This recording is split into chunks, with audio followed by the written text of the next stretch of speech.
Welcome to Donegal Presbyterian Church. We're located in south central Pennsylvania, just outside of Mount Joy. And we're very excited here as we anticipate celebrating 300 years of continuous worship. The building in which I'm standing in front of was built in 1740. We have been a part of the National Historic Register since 1985.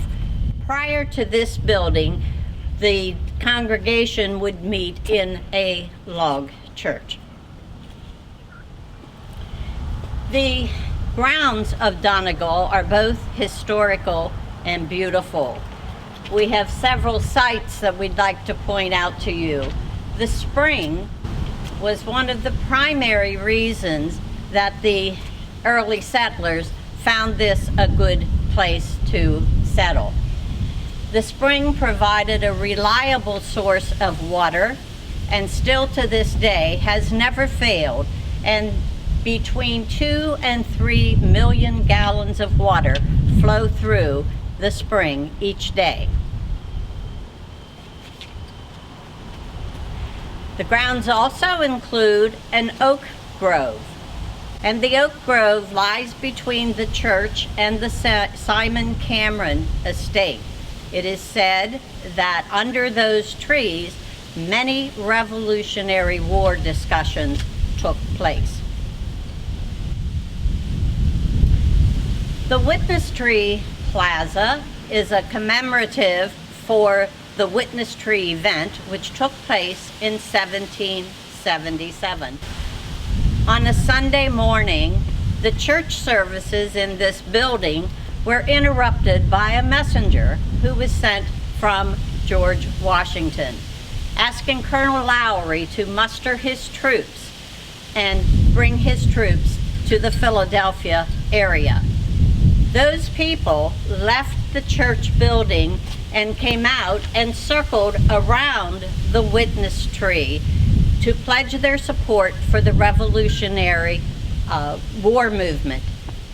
Today, the plaza commemorates the Witness Tree with a bronze plaque. The tree had to be taken down in 1991. However, we are fortunate that we have a descendant of the Witness Tree. It was grown from acorns, which were kept from the original Witness Tree.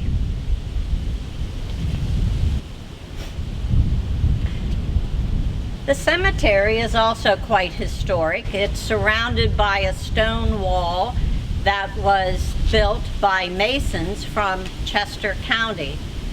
The final resting place of many of our early families is within the wall, and also of James Anderson, who was our first minister starting in 1726, and of Colin McFarker, who was on the pulpit when the Witness Tree event took place.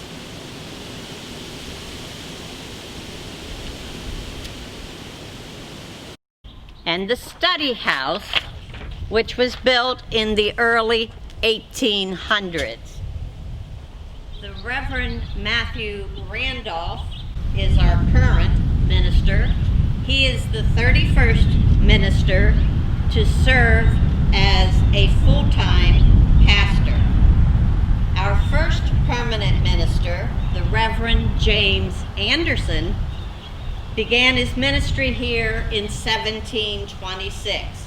He came to us from the Wall Street, New York City church, and prior to that, Donegal was served by supply itinerant ministers, many of whom rode a circuit from Donegal to Paxtang in Harrisburg and Derry in Hershey.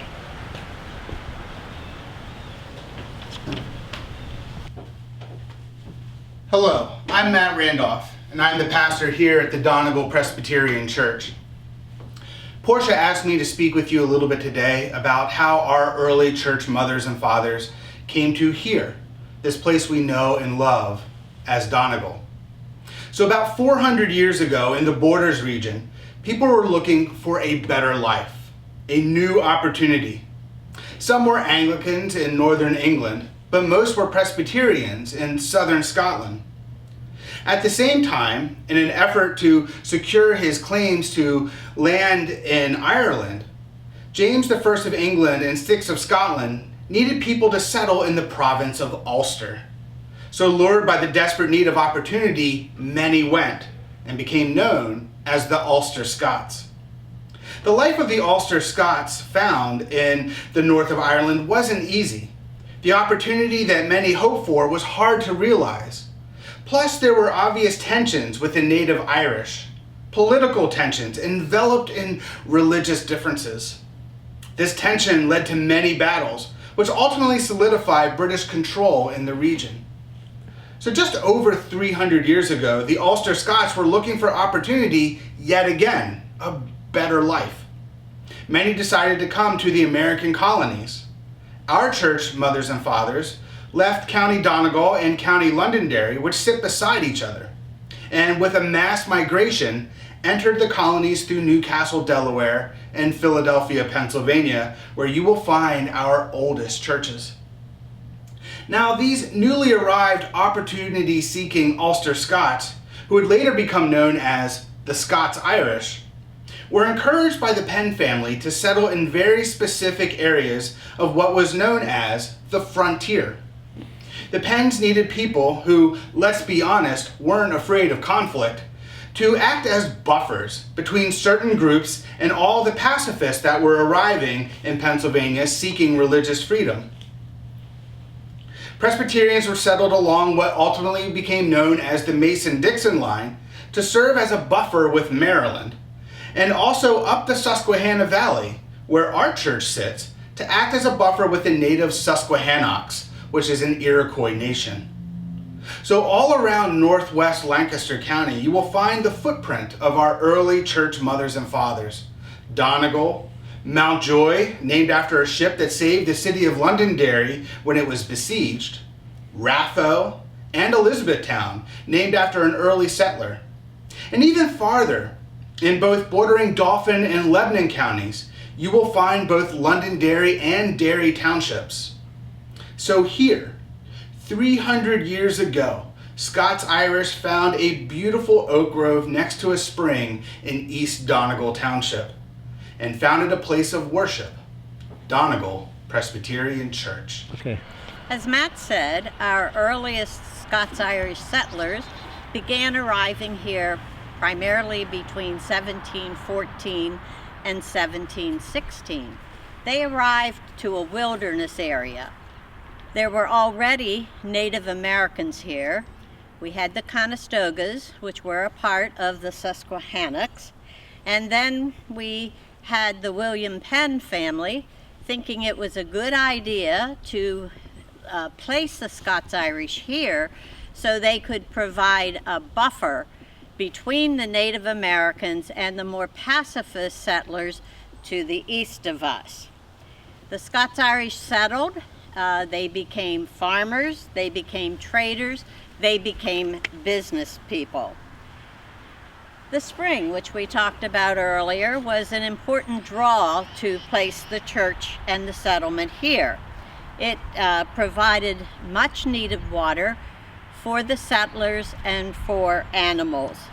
And the early church services which were held here could last the entire day.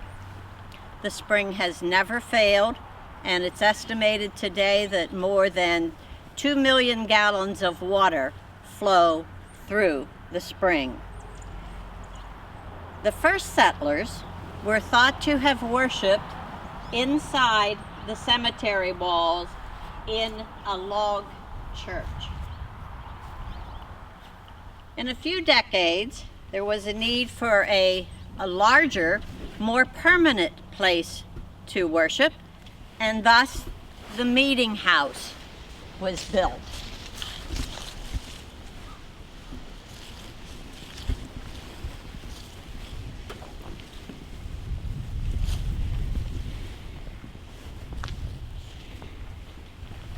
In 1740, This structure, called the Meeting House, and now called Donegal Presbyterian Church, was built.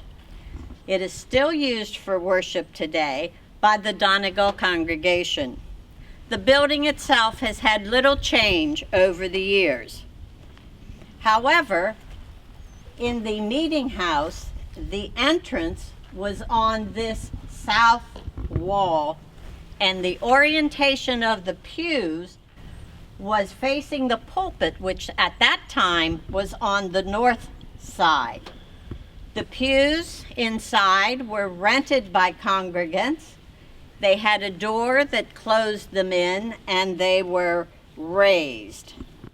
Some of the furniture inside of the church, we know, was used in the original log house. For instance, there's a chair in there and a communion table that date back to those years.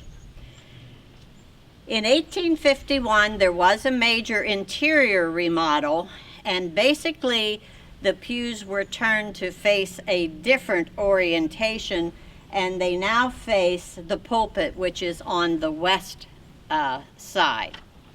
But we'll have more about that later. This coming Sunday is the first Sunday of Advent. It is the Sunday of hope.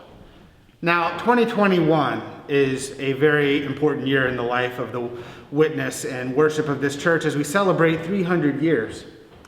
However, given the current COVID-19 pandemic, we don't really know how everything is going to play out. We have lots of stuff planned to celebrate with the church and our greater community. However, not knowing how the pandemic is going to unfold, we know that we might have to postpone certain activities, but we will have them, and we look forward to you and encourage you to celebrate with us as we celebrate our 300th birthday. We also will be doing some other videotapes. We're going to try to do one once a month.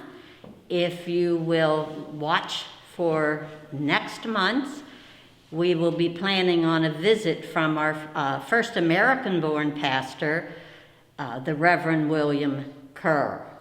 These YouTubes will be designed to give you a glimpse into Donegal's rich history.